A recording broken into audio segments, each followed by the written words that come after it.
Hello my dear students, welcome back to my class where every learning is enjoyable. और आज के lecture में हम पढ़ेंगे विद्युत फ्लक्स के बारे में। लेकिन विद्युत फ्लक्स स्टार्ट करने से पहले हमें एक क्वांटिटी को पढ़ना जरूरी है, एक राशि को पढ़ना जरूरी है। वो है मेरे पास में क्षेत्रफल सदिश यानी एरिया वेक्टर। बिकॉज अगर हमें इसके बारे में पता नहीं होगा तो हम विद्युत फ्लक्स को अच्छे से समझ नहीं पाएंगे। ठीक है। और पिछले लेक्चर में हमने जो है वो सतत आवेश वितरण पढ़ लिया था। उसके आगे हम बढ़ते हैं विद्युत फ्लक्स। लेकिन विद्युत फ्लक्स से हम पहले जो है वो क्षेत्रफल सदिश पढ़ेंगे। तो देखिए क्षेत्रफल सदिश है क्या। अब आप बोलोगे सर हमें क्षेत्रफल के बारे में तो पता है, लेकिन क्या आपको ये पता है कि क्षेत्रफल यानी एरिया की डायरेक्शन भी होती है? अगर आपको नहीं पता है तो आज आपको पता चल जाएगा कि जो एरिया की डायरेक्शन होती है वो क्या होती है। मतलब अगर मेरे पास में 2D सरफेस है या 3D सरफेस है, उनके लिए क्या जो है वो डायरेक्शन होती है, यानी क्या दिशा होती है जो एरिया की, वो पता करेंगे। सो स्टार्ट करते हैं हम क्षेत्रफल सदिश।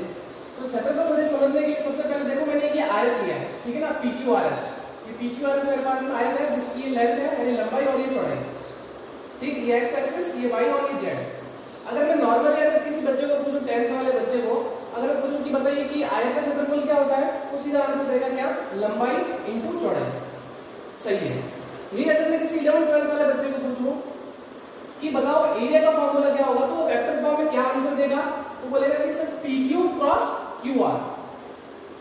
यहां से आपको जो है वो एरिया मिल जाएगा। तो देखिए PQ क्रॉस QR, अब ये क्या है, क्रॉस प्रोडक्ट है।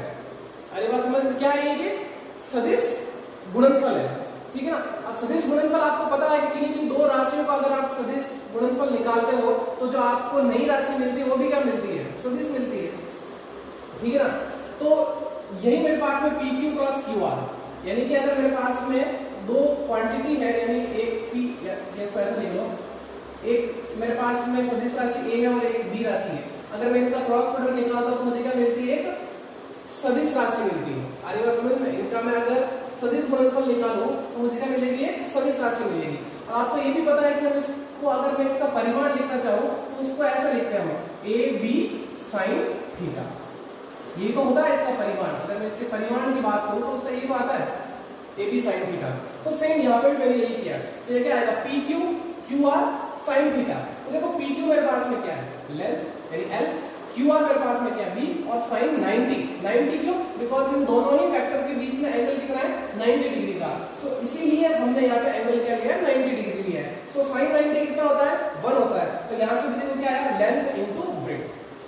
क्लियर। तो ये भी सही है, ये भी सही है, बट जो है वो उसको परफॉर्म करने का या उसको बताने का जो तरीका है वो थोड़ा सा ये अलग है, ये अलग है। ठीक है, लेकिन है दोनों सेम ही। अब बात करते हैं कि अगर क्षेत्रफल सदिश राशि है, अगर क्षेत्रफल सदिश राशि है तो इसका मतलब इसकी डायरेक्शन भी होगी, इसकी दिशा भी होगी, क्योंकि हमें पता है कि किसी भी सदिश राशि के परिमाण होता है और उसकी दिशा होती है। तो अगर अब बात करते हैं इसके दिशा की, तो आपने ये पढ़ा है कि सदिश गुणनफल के हम अगर जो दिशा निकालते हैं वो निकालते हैं राइट हैंड थंब रूल से, यानी दाहिने हाथ के अंगूठे का नियम से। तो देखिए कैसे, तो इसके लिए हम क्या करते हैं कि आपको क्या करना है, PQ क्रॉस QR। तो आप क्या करिए, अपने हाथ को ऐसे रखिए और अपनी उंगलियों को क्या करिए, PQ से QR की तरफ घुमाइए। ये PQ है ना, ये QR। तो ये तो आपकी क्या हुई, क्रॉस प्रोडक्ट की बताने की दिशा है ना, सॉरी उसको बोल सकते हैं हम क्या, कि जो हम क्रॉस प्रोडक्ट को बता रहे हैं वो क्या है, PQ क्रॉस QR। अगर हम इसको QR क्रॉस PQ बताएंगे तो इसकी डायरेक्शन उल्टी आ जाएगी। देखना कैसे, अगर मैं इसको PQ क्रॉस QR बताऊंगा तो जो मैं उंगलियां घुमा रहा हूं ये तो मुझे क्या बता रहा है, क्रॉस प्रोडक्ट है ना, PQ क्रॉस QR। और जो ये थंब है, ये जो अंगूठा है, ये क्या बता रहा है, ये जो प्लेन बना है, ये जो तल बना है या समतल जो बना है X और Y के अंदर, ये बता रहा है इसके डायरेक्शन को बता रहा है थंब। आ रही बात समझ में। और थंब क्या है, इस एरिया की डायरेक्शन। अब ये मेरे पास में एरिया है या एक सतह है या तल जो भी है आप उसको बोल सकते हो। तो इसकी डायरेक्शन क्या आ रही है, इस बोर्ड से बाहर की ओर, यानी इस तल के लंबवत बाहर की ओर। आ रही बात समझ में। अब अगर मैं इसको, अगर मैं ऐसे लूं QR क्रॉस PQ, तो इसकी जो डायरेक्शन आएगी, इस तल की डायरेक्शन वो कहां आएगी, लंबवत अंदर की ओर। आ रही बात समझ में। तो एक चीज ध्यान रखना कि जो एरिया की डायरेक्शन होती है वो क्या होती है, तल के सदैव लंबवत होती है। इस चीज का आप ध्यान रखना। क्लियर।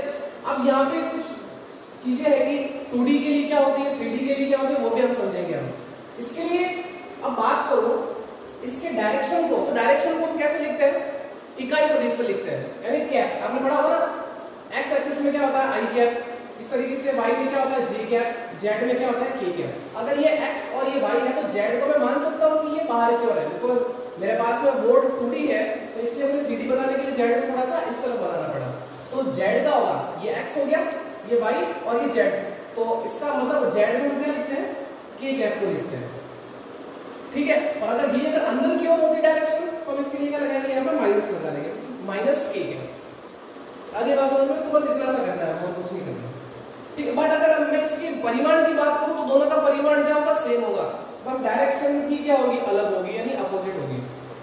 आइए एक एग्जांपल करते हैं, ठीक। ये मेरे पास में x y और ये z एक्सिस है, ठीक। और ये x z प्लेन में एक मैंने वर्ताकार प्लेट रखी है, ठीक है। ये क्या है, वर्ताकार प्लेट। अब पूछा है कि बताइए कि एरिया की डायरेक्शन क्या है। अब पूछा गया आपसे कि एरिया की डायरेक्शन क्या है, तो एरिया की डायरेक्शन के लिए देखो वही, अब बात करते हैं कि सबसे पहले कि इसकी डायरेक्शन क्या होगी। तो ये तो मेरे पास सर्कुलर प्लेट है, तो सर्कुलर प्लेट का हमें पता है एरिया क्या होता है, पाई आर स्क्वायर। अब डायरेक्शन की बात करें तो डायरेक्शन क्या है कि जस्ट इसके लंबवत, ये तल है, ये ऐसे मान लो ये मेरे पास में प्लेट है, इस प्लेट से जस्ट ऊपर की ओर या नीचे की ओर, तो यानी क्या आएगा, इसका एरिया की डायरेक्शन या तो ये होगी या इसके एरिया की डायरेक्शन नीचे की ओर होगी।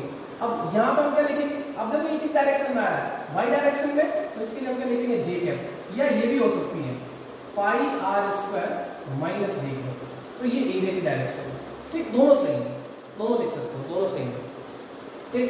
तो यहाँ एक नोट पॉइंट लिखा है कि अगर आपके पास में खुला पृष्ठ है या आपके पास में 2D पृष्ठ है, तो इनके लिए जो दिशा होती है वो पृष्ठ के लंबवत अंदर तथा बाहर दोनों होती है, इस चीज का ध्यान रखना। अब कई बार पूछते हैं कि हमें क्या लेना चाहिए, तो ध्यान से रखना, जिधर इलेक्ट्रिक फील्ड होती है ना उधर ही आप क्या ले लो, डायरेक्शन को ले लो, वो हम आगे देखेंगे, ठीक है ना। तो ये चीजें ना 2D फिगर होते हैं, जैसे कि ये मेरे पास है बोर्ड, बोर्ड क्या है 2D है। अगर मैं इस रूम की बात करूं तो रूम क्या है 3D है, ये चीज पता होनी चाहिए, ठीक है ना।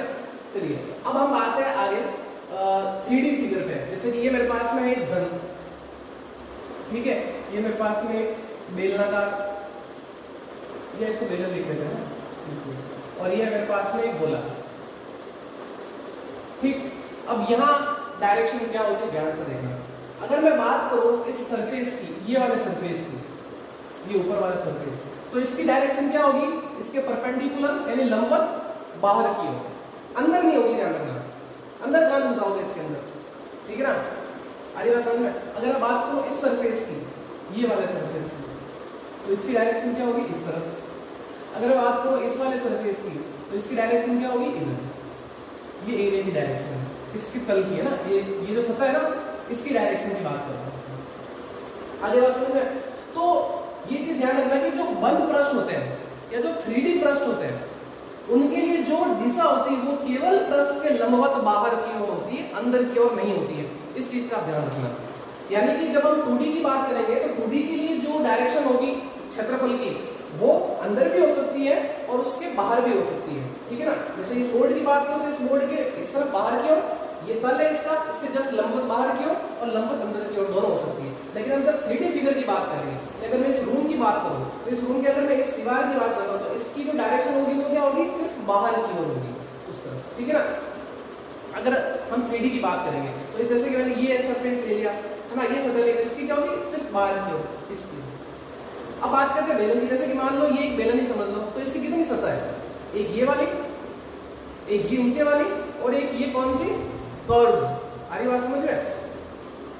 तो इसका मतलब अगर मैं बात करूं इसके इस सरफेस की, इस सरफेस की जो डायरेक्शन होगी वो क्या होगी, जस्ट बाहर की ओर। इस सरफेस की बात करते हैं, इसकी क्या होगी, जस्ट ऐसे नीचे की ओर, लेकिन होगी क्या, लंबवत होगी, ये ध्यान रखना हमेशा।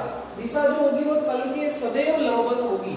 अब बात करते हैं इस कर्व्ड सरफेस की, आ रही बात समझ में।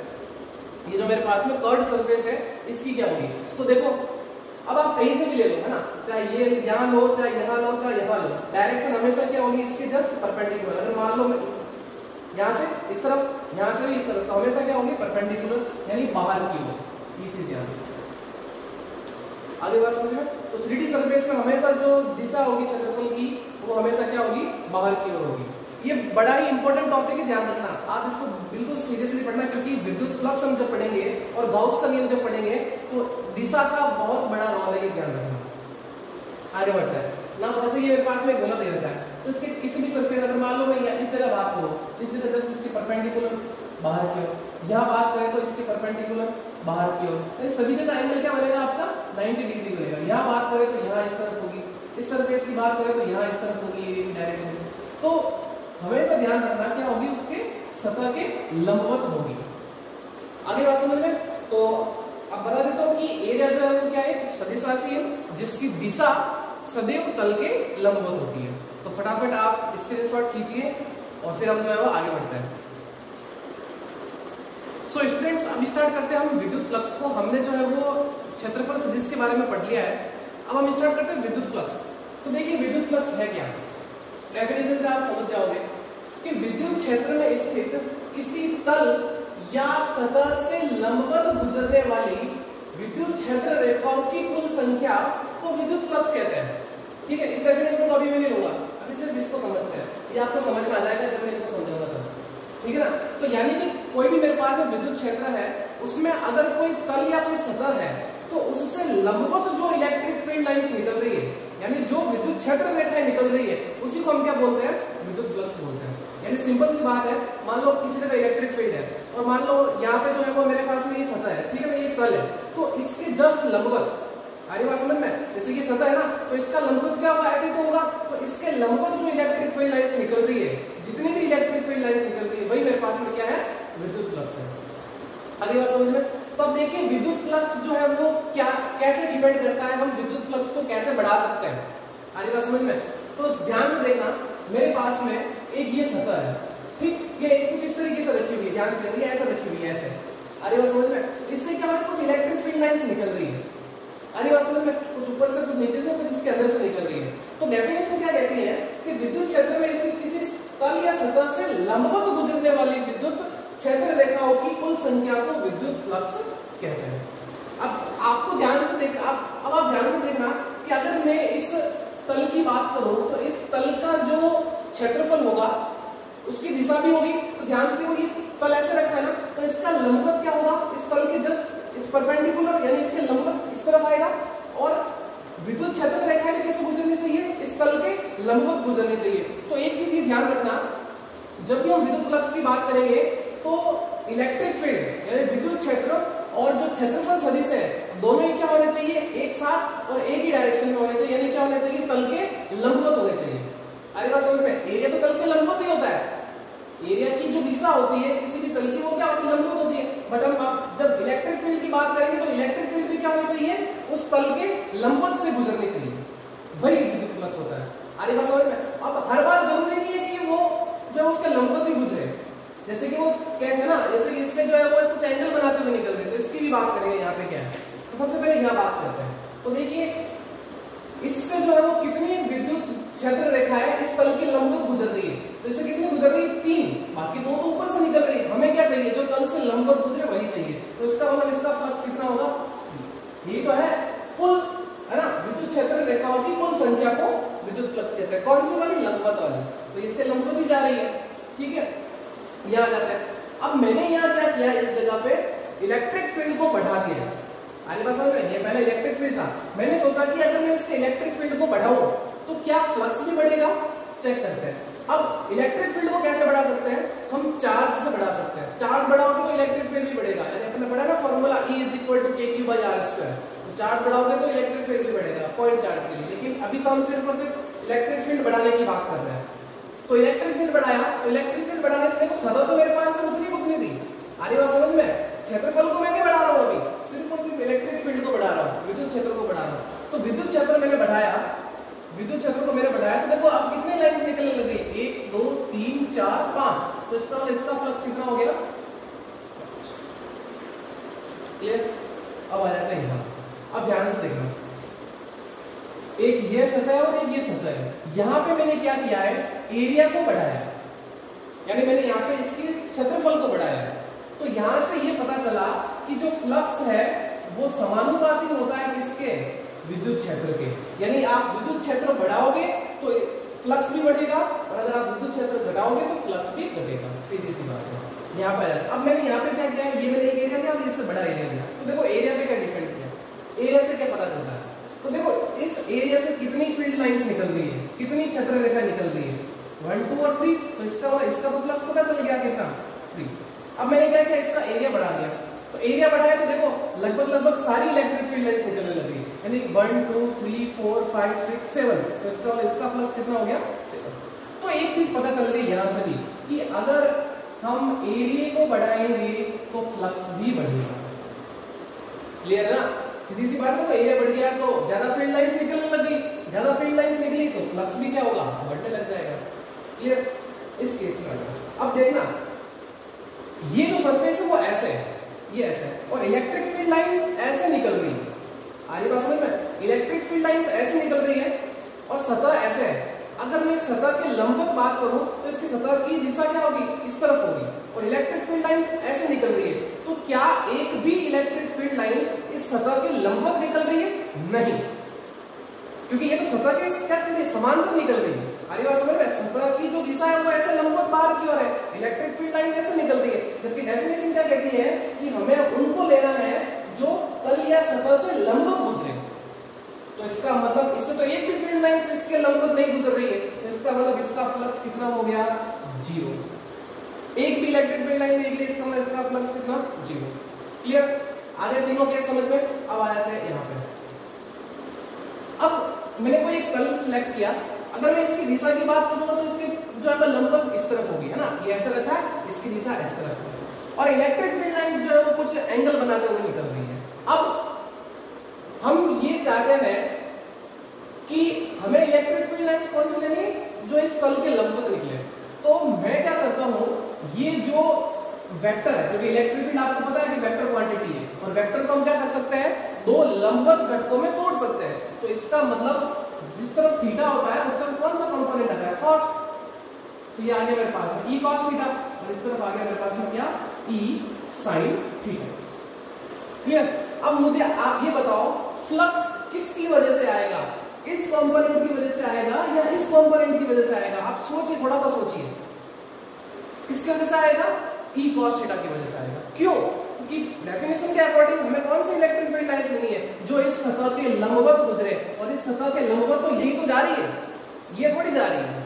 आगे बात समझ में, ये तो ऐसे प्लेन इलेक्ट्रिक फील्ड लाइंस ऐसे निकल रही है, तो ऐसे इलेक्ट्रिक फील्ड लाइन थोड़ी चाहिए, हमें तो क्या चाहिए, इसके जस्ट परपेंडिकुलर निकले, यानी लंबवत निकले। तो इसके लंबवत तो ये नहीं, सॉरी ये नहीं निकल रही है, ये निकल रही है, तो इसका मतलब जो फ्लक्स है वो किसके प्रोपोर्शनल हो गया, थीटा के भी प्रोपोर्शनल हो गया,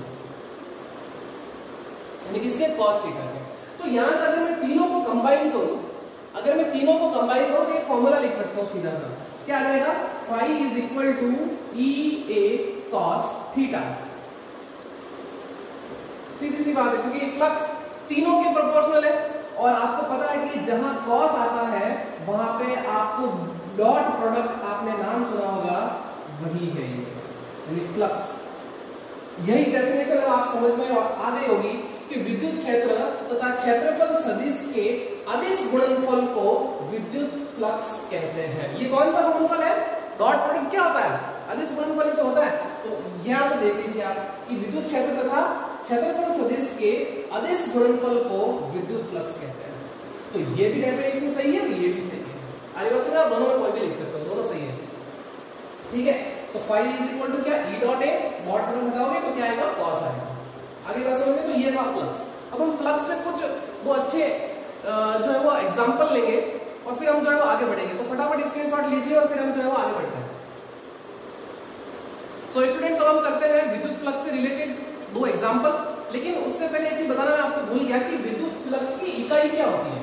तो देखिए, विद्युत फ्लक्स की इकाई के लिए हमें पता है कि विद्युत फ्लक्स होता है अदिश गुणनफल किसका, विद्युत क्षेत्र और क्षेत्रफल सदिश का।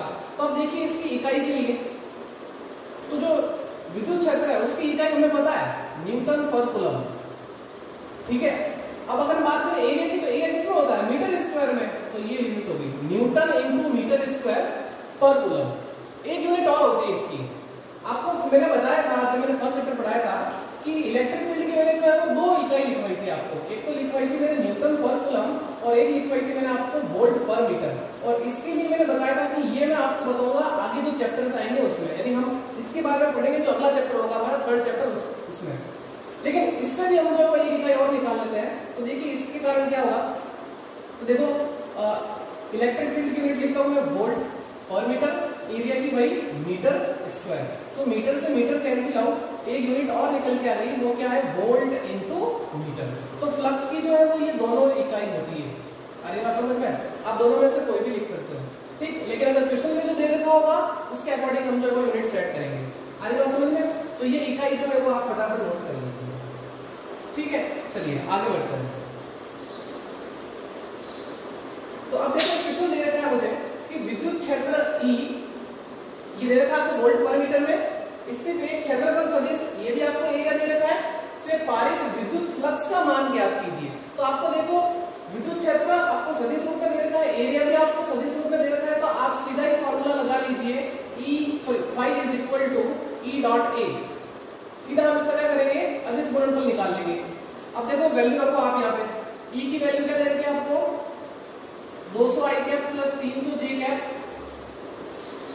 डॉट एरिया की क्या दे रखी है 5 इंटू 10 की पावर माइनस 3 j कैप, और इसकी यूनिट क्या दे रखी है वोल्ट पर मीटर, और इसकी यूनिट दे रखी है आपको मीटर स्क्वायर।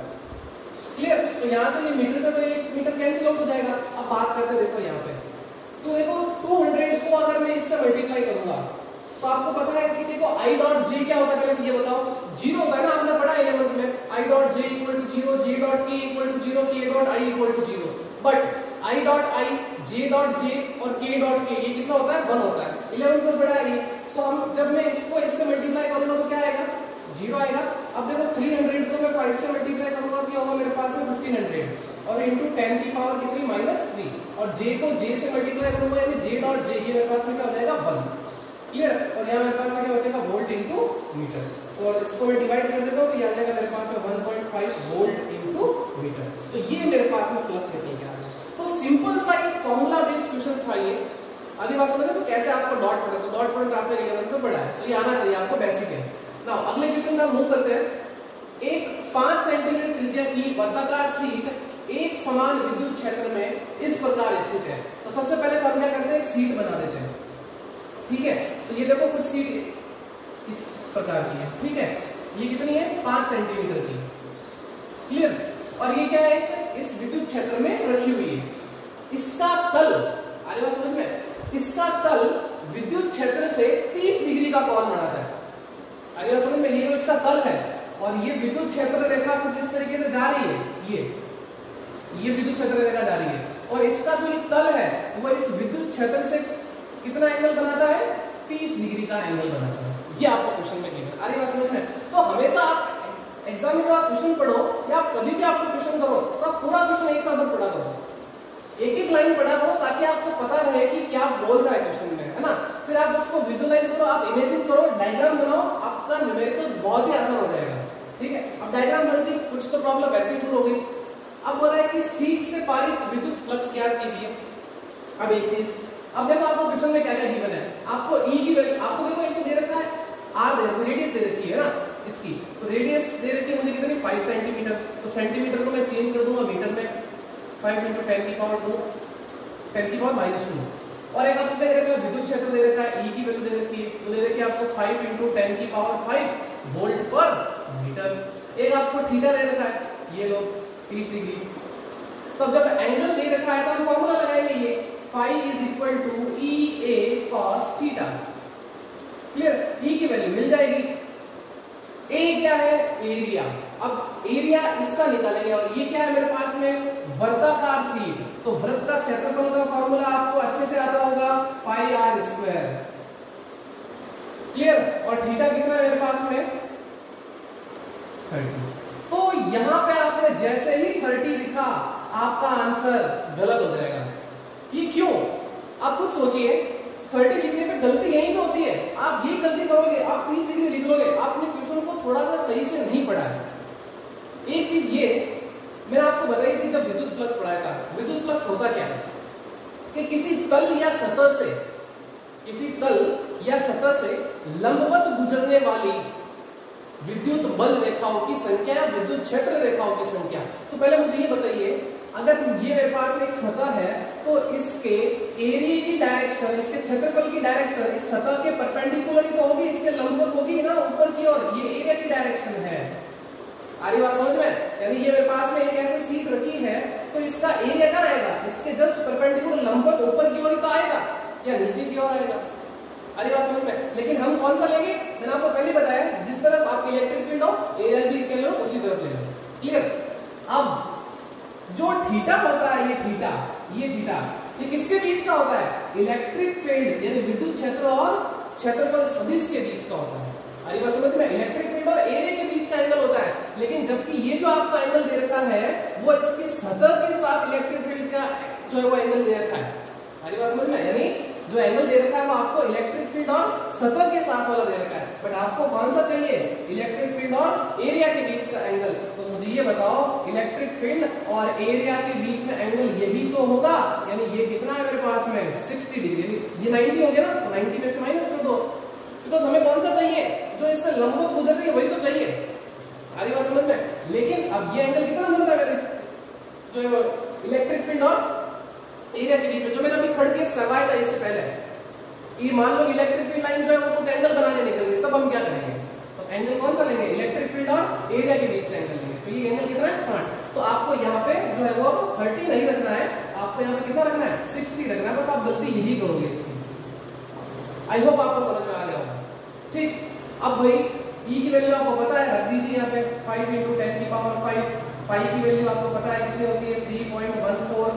आर की वैल्यू आपको दे रखी है 5 × 10⁻² का होल स्क्वायर। और ये cos 60 कितना होता है? 1/, तो cos 30 नहीं रखना। आगे बात समझ में? इसको जब आप सॉल्व करोगे तो आपका आंसर निकल के आएगा 1.96 × 10⁻³ वोल्ट इनटू मीटर। ये फ्लक्स। आगे बात समझ में? आई होप ये क्वेश्चंस भी आपको समझ में आ गया। अब आगे बढ़ते हैं, एक टॉपिक और है। अच्छा, ये तो हमने बात की जैसे कि ये मेरे पास में एक जैसा मतलब प्लेन था ना, तो सतह थी वो क्या थी? एक जैसे प्लेन थी। मान लो कि मेरे पास में कुछ अनसिमेट्रिक जो है वो सतह हो, इस तरीके से थोड़ी है ना, कहीं पे एरिया कम कहीं पे एरिया ज्यादा। यहाँ पे तो सभी जगह एरिया की बात करते हैं एक जैसा आएगा, लेकिन यहाँ एरिया कुछ है, यहाँ एरिया कुछ है, यहाँ एरिया कुछ है। उसके लिए हम क्या करेंगे? अरे बात, उसके लिए फ्लक्स का फॉर्मूला क्या निकल के आएगा? तो मैंने क्या किया कि अगर मैं इस पूरे ही सतह को छोटे छोटे टुकड़ों में, मतलब उसके एरिया के अल्पांश में काट दूं उसको, और फिर सभी सतह से गुजरने वाला फ्लक्स निकाल के उन सबको ऐड कर दूं, तो मेरे पास में टोटल फ्लक्स आ जाएगा। सीधी सी बात है। लेकिन इसके लिए हम सभी से कैसे निकाल सकते हैं? तो हमें एक चीज पता है कि इन सभी चीजों को ऐड करने का काम कौन करता है? समाकलन यानी इंटीग्रेशन। तो मैं क्या करता हूं, मैंने क्या किया कि एक सतह है, इससे जो है कुछ इलेक्ट्रिक फील्ड लाइंस ऐसे निकल रही है। अरे बस समझ में? इलेक्ट्रिक फील्ड लाइंस ऐसे निकल रही है। मैंने क्या किया, कुछ चार जो है वो छोटे छोटे अल्पांश काट लिए क्षेत्रफल के, यहाँ यहाँ यहाँ यहाँ। ठीक, तो अब ध्यान से देखना, इलेक्ट्रिक फील्ड लाइन ऐसे निकल रही है। अगर मैं इस क्षेत्रफल की बात करूं तो इसकी डायरेक्शन क्या होगी? सतह के लंबवत, ये मैंने बना ली। इसकी बात करूंगा तो इसके लंबवत, यहाँ इसके लंबवत और यहाँ ऐसे इसके लंबवत। क्लियर? अब मैं एंगल पता करता हूं। तो देखिए, इलेक्ट्रिक फील्ड लाइन ऐसे जा रही थी और एरिया की डायरेक्शन ये, तो एंगल देखो, आप खुद देख लो, 90 से क्या आ रहा है? ज्यादा आ रहा है ना। और यहाँ पे क्या आ रहा है? 90 से भी ज्यादा आ रहा है। यहाँ पे भी देख लो, यहाँ देखो 90 से कम आ रहा है, यहाँ देखो 90 से कम आ रहा है। तो हमें अगर जब टोटल फ्लक्स निकालना होगा तो मैं क्या करूंगा? ये फॉर्मूला यूज करूंगा, phi is equal to integration of, ये देखो इंटीग्रेशन के अंदर जो ये गोला बना रखा है ना, ये क्या है?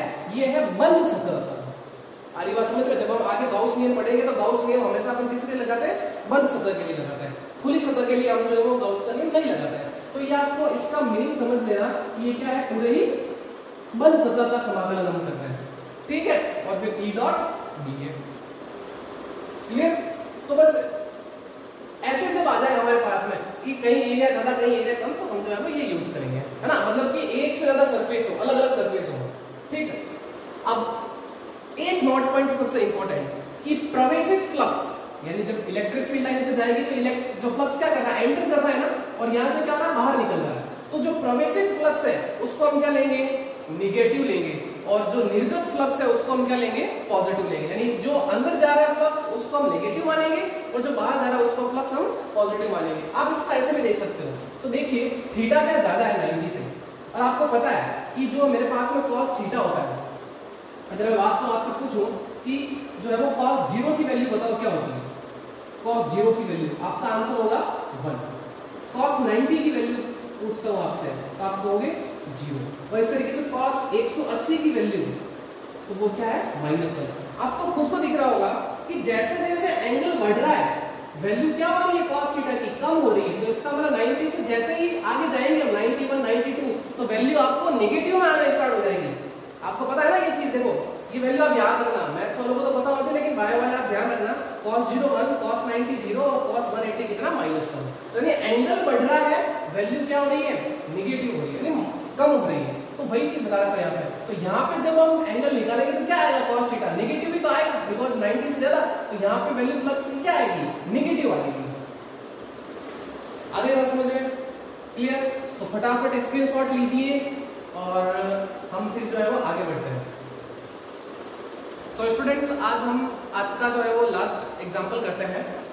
वो है कि एक समान विद्युत क्षेत्र E में एक बेलन इस प्रकार स्थित है। तो देखिए ये मेरे पास में एक समान विद्युत क्षेत्र है, ठीक है ना, एक समान विद्युत क्षेत्र, उसमें क्या रखा है एक बेलन रखा है, इसकी अक्ष विद्युत क्षेत्र के अनुदिश है। तो ये इसकी अक्ष हो गई और ये क्या है विद्युत क्षेत्र के अनुदिश है। तो आपको इस बेलन से निकलने वाला कुल फ्लक्स आपको बताना है। आगे बात समझ में? तो अब देखिए हम जो है वो इसका यूज करेंगे, ठीक है, क्योंकि यहाँ पे हमें जो है वो बेलन की कितनी सतह होती है, 3 सतह। देखो ये मेरे पास में बेलन है, एक ये वाली सतह, एक ये वाली सतह और एक ये वाली सतह। आगे बात समझ में? तो इसका मतलब हमें जो है वो तीनों सतह से निकलने वाला फ्लक्स निकालेंगे और फिर हम उस सबको क्या कर देंगे ऐड कर देंगे। वही हमारे पास में क्या होगा टोटल फ्लक्स होगा। पहले हम जो क्वेश्चन कर रहे थे मेरे पास में एक ही वर्गाकार शीट थी, आगे बात समझ में, एक मेरे पास में आयताकार शीट थी। अब मेरे पास में क्या है कि जिसमें 2 से ज्यादा सतह होती है, फिर हम क्या करते हैं उसका जो है वो इंटीग्रेशन यूज करते हैं यहाँ पे, ठीक। तो ध्यान से देखिए, अगर मैं इसको S1 सरफेस बोलता हूँ, इसको मैं S2 बोलता हूँ और इसको मैं S3 बोलता हूँ, ठीक। अब बात करता हूँ मैं इस सतह की। तो इस सतह के लिए जो एरिया की डायरेक्शन होगी, जो क्षेत्रफल की दिशा होगी वो क्या होगी जस्ट परपेंडिकुलर यानी लंबवत बाहर की ओर। ये लो मैंने पहले बताया था ना 3D सरफेस के लिए जो एरिया की डायरेक्शन होती है वो क्या होती है परपेंडिकुलर यानी लंबवत बाहर की ओर। बट 2D के लिए क्या होती है अंदर तथा बाहर दोनों होती है। इसकी बात करते हैं, इसके लिए डायरेक्शन ये होगी। इस सतह की बात करेंगे इसकी डायरेक्शन क्या होगी ये वाली होगी। आगे बात समझ में? तो ये एरिया की डायरेक्शन है इसकी। अब हम बात करते हैं कुल फ्लक्स की।